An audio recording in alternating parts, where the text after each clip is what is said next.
इस वीडियो में हम बात करेंगे अगर आपका 800 स्क्वायर फुट का एरिया है तो उसमें घर बनाने का कितना खर्चा आता है। मतलब कि जो हाउस कंस्ट्रक्शन कॉस्ट है वो कितनी आएगी। यहाँ पर हम 20 बाय 40 फुट प्लान के लिए बात करेंगे, लेकिन अगर आपके प्लॉट का साइज कुछ और है तो भी आप इस वीडियो को पूरा देखिए, क्योंकि यहाँ पर जो हम कैलकुलेशन करेंगे वो हम एक्सेल शीट के अंदर करेंगे। तो आपको सिंपली आपके जो भी प्लॉट का साइज है उसकी वैल्यू आपको यहाँ पर पुट करनी है, और ये एक्सेल शीट आपको आपके प्लॉट के साइज के लिए कंप्लीट हाउस कंस्ट्रक्शन कॉस्ट निकाल कर दे देगी। चाहे आपके प्लॉट का साइज 20 बाय 60 फुट हो, 30 बाय 40 फुट हो या किसी और साइज का हो। इसके अलावा इस वीडियो के अंदर हम ये भी देखेंगे कि घर बनाने के लिए जो मटेरियल लग रहा है, जैसे कि सीमेंट हो गया, सैंड हो गया, स्टील हो गया, ब्रिक्स हो गई, तो इन सब का जो खर्चा है वो कितना आएगा और जो लेबर कॉस्ट है वो कितनी आएगी। यहाँ पर हम इलेक्ट्रिकल फिटिंग और प्लम्बिंग कॉस्ट की भी बात करेंगे कि इसका लेबर कितना चार्ज करेगी। तो इन सभी पॉइंट्स को हम इस वीडियो के अंदर देखेंगे। अगर आप इस एक्सेल शीट को डाउनलोड करना चाहते हैं तो इसका जो लिंक है वो आपको डिस्क्रिप्शन में मिलेगा, वहां पर क्लिक करके आप इसे डाउनलोड कर सकते हैं। तो जैसा कि आप यहाँ पर देख रहे हैं, सबसे पहले यहाँ पर एक नोट का पॉइंट आता है, only those values which are marked with red colour have to be changed. मतलब कि इस एक्सेल शीट के अंदर जो भी वैल्यूज यहाँ पे रेड कलर से मार्क हैं, हमें सिर्फ उन्हीं में चेंजेस करना है, और ये एक्सेल शीट आपको ऑटोमेटिकली सभी रिजल्ट्स यहाँ पर प्रोवाइड करके दे देगी। सबसे पहले यहाँ पर अगर हम देखें तो यहाँ पर हमें साइज ऑफ प्लॉट की वैल्यू इनपुट करनी पड़ेगी कि जो प्लॉट की लेंथ है वो यहाँ पर हम 40 फीट ले रहे हैं, और प्लॉट की जो विड्थ है वो यहाँ पर हम 20 फीट कंसिडर कर रहे हैं। अब यहाँ पर हम जैसे ही वैल्यूज को पुट करेंगे, यहाँ से एरिया ऑफ प्लॉट हमारा निकल के आ जाएगा जो कि 800 स्क्वायर फुट है, और ये एक्सेल शीट हमें कंस्ट्रक्शन कॉस्ट भी यहाँ पर निकाल के दे देगी जो यहाँ पर 12 लाख रुपए आ रही है। लेकिन यहाँ पर आपको एक पॉइंट ध्यान रखना है कि यहाँ पर जो कंस्ट्रक्शन कॉस्ट निकल के आई है ये हमारी सिर्फ ग्राउंड फ्लोर के लिए निकल के आई है। अगर आप 2 मंजिल का घर बना रहे हैं, 3 मंजिल बना रहे हैं या 4 मंजिल बना रहे हैं, तो आपको क्या करना है, ये जो भी कंस्ट्रक्शन कॉस्ट यहाँ से निकल के आएगी उसको मल्टीप्लाई कर देना है नंबर ऑफ फ्लोर से, तो वहां पर टोटल कंस्ट्रक्शन कॉस्ट आपकी निकल के आ जाएगी। और वहीं अगर आपके प्लॉट का साइज कुछ और है तो आपको जो प्लॉट की लेंथ है और जो विड्थ है वो यहाँ पर डालनी है, और ये एक्सेल शीट आपके प्लॉट के हिसाब से कंस्ट्रक्शन कॉस्ट यहाँ पर निकाल के दे देगी। इसके राइट साइड में यहाँ पर एक पॉइंट और आता है, कंस्ट्रक्शन रेट्स, ब्रैकेट में रेट्स पर स्क्वायर फुट, जो कि यहाँ पर हमने 1500 रुपये पर स्क्वायर फुट लिए हैं। देखिए ये वो रेट होती है जो हम मान के चलते हैं कि हमारे घर को बनाने के लिए पर स्क्वायर फुट कितनी रेट लगेगी, और ये हर सिटी के हिसाब से अलग होती है। जब भी आप किसी भी कॉन्ट्रैक्टर को अपना घर बनाने के लिए देंगे विद मटेरियल, तो वो आपसे पर स्क्वायर फुट रेट चार्ज करेगा, और वो हर सिटी की अलग अलग होती है। कहीं पर 1400 रुपये पर स्क्वायर फुट होती है, कहीं पर 1600 रुपये पर स्क्वायर फुट होती है, कहीं पर 1500 रुपये पर स्क्वायर फुट होती है। तो यहाँ पर हम 1500 रुपये पर स्क्वायर फुट लेके चल रहे हैं, तो उसके हिसाब से यहाँ पर जो कंस्ट्रक्शन कॉस्ट है वो 12 लाख रुपए निकल के आती है। अब वहीं अगर मैं कंस्ट्रक्शन रेट्स को चेंज कर देता हूँ, 1500 की जगह अगर इसे मैं 1400 कर देता हूँ, तो यहाँ पर जो कंस्ट्रक्शन कॉस्ट है वो यहाँ पर चेंज हो जाएगी, जो कि 11,20,000 रुपये निकल के आ रही है। तो इस तरीके से आपके वहां पर जो रेट्स चल रहे हैं उसके हिसाब से भी आप यहाँ पे कंस्ट्रक्शन कॉस्ट को चेंज कर सकते हैं। तो ये तो हमने देख लिया कि प्लॉट के साइज के हिसाब से और जो कंस्ट्रक्शन रेट्स हैं उसके हिसाब से कंस्ट्रक्शन कॉस्ट किस तरीके से निकल के आई है। अब यहाँ पर हम देखेंगे कि ये जो कंस्ट्रक्शन कॉस्ट निकल कर आई है इसके अंदर मटेरियल कॉस्ट हमारी कितनी लग रही है, लेबर कॉस्ट कितनी लग रही है, और जो आर्किटेक्ट या फिर जो इंजीनियर की फीस है वो यहाँ पर कितनी लग रही है। तो देखिए इस कंस्ट्रक्शन कॉस्ट के अंदर जैसा कि आप यहाँ पर देख रहे हैं, जो मटेरियल कॉस्ट होती है वो कंस्ट्रक्शन कॉस्ट का 75% होता है, लेबर कॉस्ट यहाँ पे 20% होती है, और जो आर्किटेक्ट या फिर जो इंजीनियर फीस है वो हम 5% मानकर चलते हैं। सबसे पहले अगर हम मटेरियल कॉस्ट की बात करें तो कंस्ट्रक्शन कॉस्ट का 75% यहाँ से 8,40,000 रुपये निकल के आती है।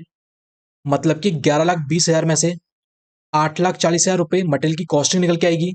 वहीं जो लेबर की जो कॉस्टिंग आएगी वो यहाँ पर 20% आती है। मतलब कि इस 11,20,000 के अंदर 2,24,000 रुपये हमें लेबर को देना होगा, और जो आर्किटेक्ट या फिर जो इंजीनियर की फीस है वो हम 5% मान के चल रहे हैं, जो यहाँ पर 56,000 के आसपास रहेगी। और यहाँ पर थोड़ा वेरिएशन भी होता है, जैसे काफ़ी जगह पे जो आर्किटेक्ट या फिर जो इंजीनियर की फीस है वो टोटल कंस्ट्रक्शन कॉस्ट का 2.5% से 5% भी होता है, लेबर कॉस्ट 20% से 25% भी हो जाती है। तो ये वेरी करता है, लेकिन यहाँ से आपको एक आइडिया निकल के आ जाएगा कि हमारा जो पैसा है वो कहाँ कहाँ पर लग रहा है। अब यहाँ पर सबसे पहले अगर हम बात करें मटेरियल्स की, कि ये जो 75% है हमारे टोटल कंस्ट्रक्शन कॉस्ट का, इस 75% के अंदर भी जो हमारे मटेरियल्स हैं वो कितना कितना परसेंट है। तो जैसा कि आप यहाँ पर देख रहे हैं कि जो सीमेंट है ये टोटल मटेरियल कॉस्ट का 12% है, जो कि यहाँ से 1,34,000 रुपये निकल के आता है। मतलब कि इस 8,40,000 रुपये में से 1,34,000 रुपये हमें सीमेंट में खर्च करना होगा, और जो स्टील या फिर जो रीइंफोर्समेंट है, जो सरिया होता है, वो यहाँ पर 16.0% है इस 75% का। मतलब कि इस 8,40,000 रुपये में से 1,80,000 के आसपास आपको स्टील में यूज करना है। बाकी पॉइंट्स भी आप यहाँ पर देख सकते हैं कि जो टोटल मटेरियल कॉस्ट है उसमें किस किस मटेरियल का कितना परसेंटेज है। तो यहाँ पर जैसा कि हम देख रहे हैं, जो स्टील या फिर जो रीइंफोर्समेंट है इसका परसेंटेज काफी ज्यादा होता है। मतलब कि जब भी हम घर बनवाते हैं तो उसमें जो मटेरियल हम परचेज करते हैं उस मटेरियल के अंदर भी सबसे ज्यादा जो घर बनाने में खर्चा आता है वो स्टील का आता है, जो सरिया होता है उसका। तो यहाँ से आप इन सब का आइडिया लगा सकते हैं। वहीं अगर हम बात करें कि इस प्लॉट साइज के लिए मटेरियल की क्वांटिटी किस तरीके से निकलेगी, तो देखिए जो मटेरियल की जो क्वांटिटी होती है वो आपको इस टेबल के अंदर मिलेगी। जैसे सबसे पहले अगर हम बात करें सीमेंट की, तो इस प्लॉट के साइज के लिए यहाँ पर जो सीमेंट की क्वांटिटी लगेगी वो यहाँ पर 352 बैग्स लगेंगे। स्टील यहाँ पर 2800 केजी लगेगा। सैंड 1440 क्यूबिक फीट लगेगा। और जो ब्रिक्स हैं वो यहाँ पर 8000 से ऊपर लगेंगी। इस तरीके से आप बाकी वैल्यूज भी देख सकते हैं। और इसके अगर हम अमाउंट की बात करें तो सीमेंट की टोटल कॉस्ट कितनी लग रही है वो निकालने के लिए हमें यहाँ पर रेट्स पता होना चाहिए। जैसे कि मैं यहाँ पे मान के चल रहा हूँ कि एक सीमेंट बैग का जो रेट है वो 380 रुपये है। तो 380 इंटू 352, तो यहाँ से 1,33,000 के आसपास हमारा अमाउंट निकल के आता है।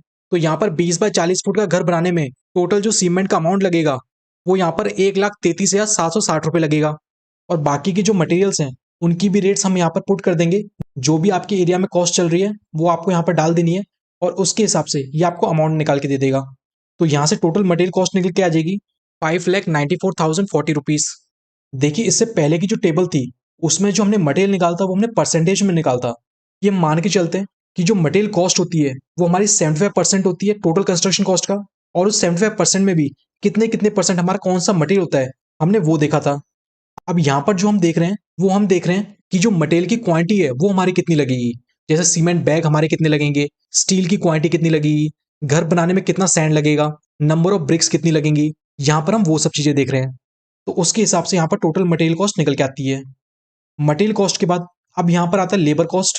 लेबर कॉस्ट में अगर हम कंप्लीट कंस्ट्रक्शन वर्क की बात करें जिसमें आपका सिविल वर्क भी आ जाएगा, इलेक्ट्रिकल वर्क भी आ जाएगा और प्लम्बिंग वर्क भी आ जाएगा, तो उसका जो टोटल खर्चा आपको बैठेगा 20 फुट बाय 40 फुट प्लॉट के लिए वो यहाँ पर बैठेगा 2,56,000 रुपीज। ओनली सिविल वर्क का बैठेगा 1,76,000 रुपीज। इलेक्ट्रिक वर्क का बैठेगा 16,800 रुपीज। और प्लम्बिंग वर्क का बैठेगा 20,000 रुपीज।